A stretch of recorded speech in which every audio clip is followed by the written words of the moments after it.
नमस्कार, मैं अभिमन्यु कुमार आपके सामने प्रेरणादायक कहानी एपिसोड 3 लेके आए हैं। इसका शीर्षक है दो माली।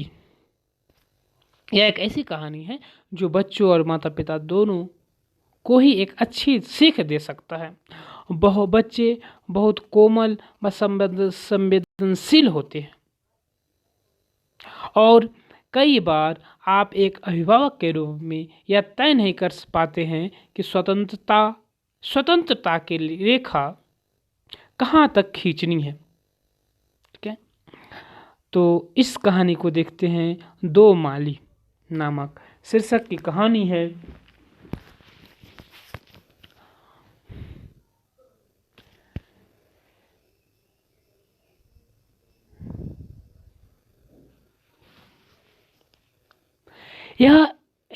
यह कहानी जो बताता है उन चुनौतियों के बारे में आप किसी काम को खुद से करने की चेष्टा करते हैं।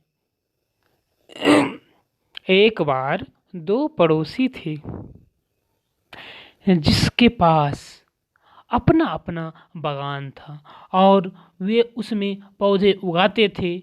उसमें से एक पड़ोसी बहुत सख्त था और अपने पौधे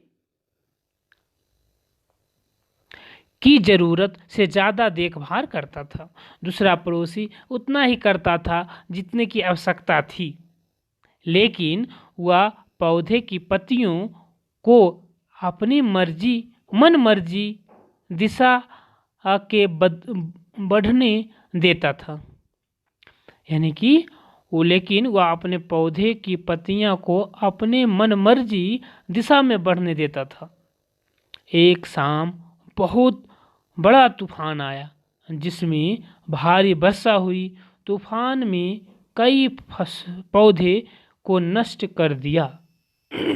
अगली सुबह जब सख्त पड़ोसी उठा तो उसने पाया कि उसके सारे पौधे उखड़ गए और बर्बाद हो गए।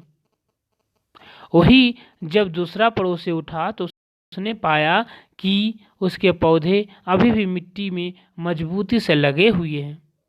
उसके तूफान के बावजूद, इतने बड़े तूफान के बावजूद भी रिलैक्स पड़ोसी का पौधा खुद ही चीजें ये करना सीख गया था। इसलिए इसने अपना काम किया, गहरी जड़ें उगाई और मिट्टी में अपने लिए जगह बनाई। इस प्रकार यह तूफान में भी मजबूती से खड़ा रहा, जबकि उस सख्त पड़ोसी ने अपने पौधे का ज़रूरत से ज़्यादा ख्याल रखा था। लेकिन शायद वह भूल गया था कि बुरे समय में खुद का ख्याल कैसे रखते हैं। तो कहानी से क्या सीख मिलती है? अभी या बाद में आपको खुद से ही सब कुछ करना होगा। जब तक माता पिता अत्यधिक सख्त होना बंद नहीं करते, तब तक कुछ भी अपने आप काम नहीं करेगा। इसलिए खुद का निर्णय भी लेना चाहिए और अपने खुद से स्वयं से काम करने की प्रयास करना चाहिए। ठीक है, बहुत बहुत धन्यवाद।